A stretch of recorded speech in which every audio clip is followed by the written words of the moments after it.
It's interesting enough to understand the history of cybersecurity because security has come a very long way over the past half century. Starting out as a bit of practical joke between our colleagues back in 1960s, the steady rise of technology in the years that have followed now has made information security a huge issue. Even large companies that you may be knowing, like Yahoo, Microsoft, and Google, have each been targeted by hackers in the past decade. Plus, while cyber safety has improved hugely over the years, we all know one of a very important cyber attack, that is 2017's WannaCry cyber attack, proved that it is not just information security that has evolved over the years, but even hackers and computer viruses have too. Well, 1960s, it was during the 1960s when organizations first started to become more protective of their information systems. They started to think about how they can protect the data, how they can, protect these systems from external attacks. During this time, there was no internet or network to worry about. So, security was largely focused more on physical measures and preventing access to people with enough knowledge about how to work a computer. In order to do this, in 1960s, passwords and multiple layers of security protection were added to the devices. First, the safety measures are also implemented to ensure that the stored data was protected. After all, there was no iCloud available back in those days, so computers had to be secured by different means. 1970s saw the Creeper program. Now, cybersecurity's history began with a research project in the 1970s on what was then known as the ARPANET, that is, the Advanced Research Projects Agency Network. A researcher named Bob Thomas created a computer program which was able to move the ARPANET's network, leaving a small trail wherever it went. He named that program as the Creeper program because of its printed message that was left like, "I am the creeper, catch me if you can." Then Ray Tomlinson, that is the man who invented the email, later designed the program which took Creeper to the next level, making it the self-replicating and the first ever computer worm. Now, Thomas and Tomlinson's programs may have been designed as a bit of mess around, but again, they actually served a highly important purpose, revealing a number of flaws in the ARPANET. 1980s, the world of internet. Now, over the years that followed, computers started to become more and more connected. The computer viruses also became an issue as they also changed to advanced technologies. The Russians, for example, began using cyber power as a weapon. No offense to Russia, it's just the history that I'm telling you.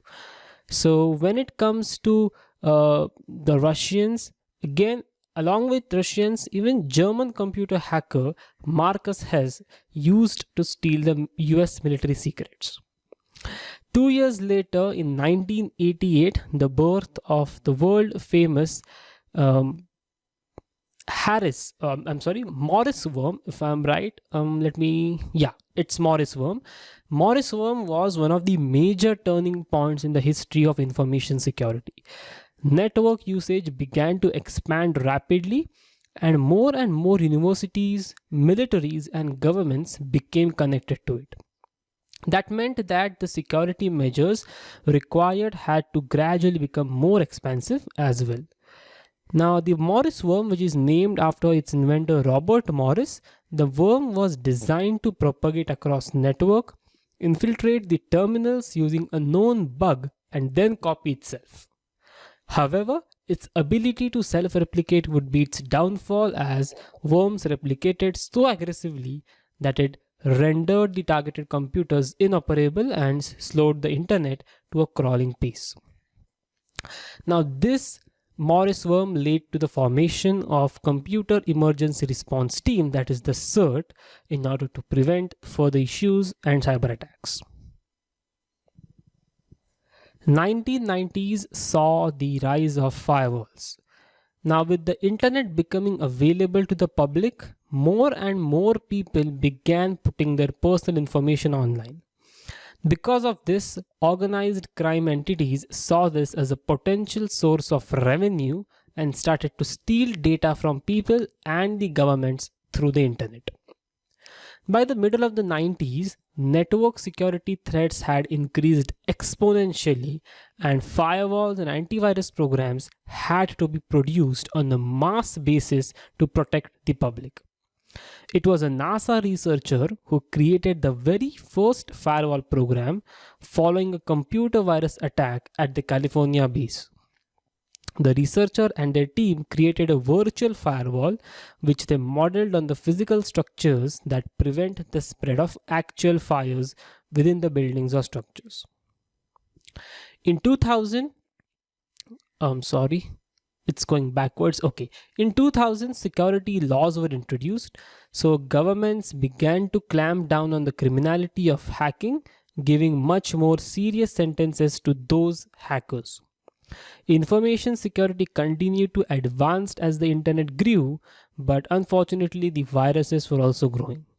Hackers quickly became able to create viruses that could not only target the specific organizations, but they again targeted the whole cities, states, and even continents as well. 2010 was the era of major breaches. So in 2013, Edward Snowden, a former CIA employee and a contractor for the US government, copied and leaked the classified information from the National Security Agency. So that was one major breach. In 2014, the Yahoo incident was very famous. Yahoo was attacked and the total revenue decreased by around $350 million, if I'm not wrong. And 2017 was WannaCry attack, which is very popular. If you ask anyone about WannaCry attack, it's very famous. WannaCry targeted computers running the Microsoft Windows operating system and demanded ransom payments in the Bitcoin cryptocurrency. In only one day, the worm infected over 100,000 computers across 150 countries. And they demanded a huge ransom. So while each of these data breaches were incredibly severe, thankfully a number of companies exist to offer solutions. So it's not at all bad. It was just a history of security. However, on a more personal level, it is vital for you to understand why security is important, and that is why I wanted to give you an overview of history of cybersecurity. Just imagine yourself in 1990s where there were no security people, where there were no firewalls or people who are expert in security. If you lost something, just consider it's gone. But today, there are many tools and techniques through which you can even recover the lost files. So this was the history of cybersecurity. In the next lecture, we are going to talk about the key terms that you need to understand before you move ahead in the course. We are going to discuss a lot of terms, so stay tuned and keep the momentum going. I will see you in the next lecture.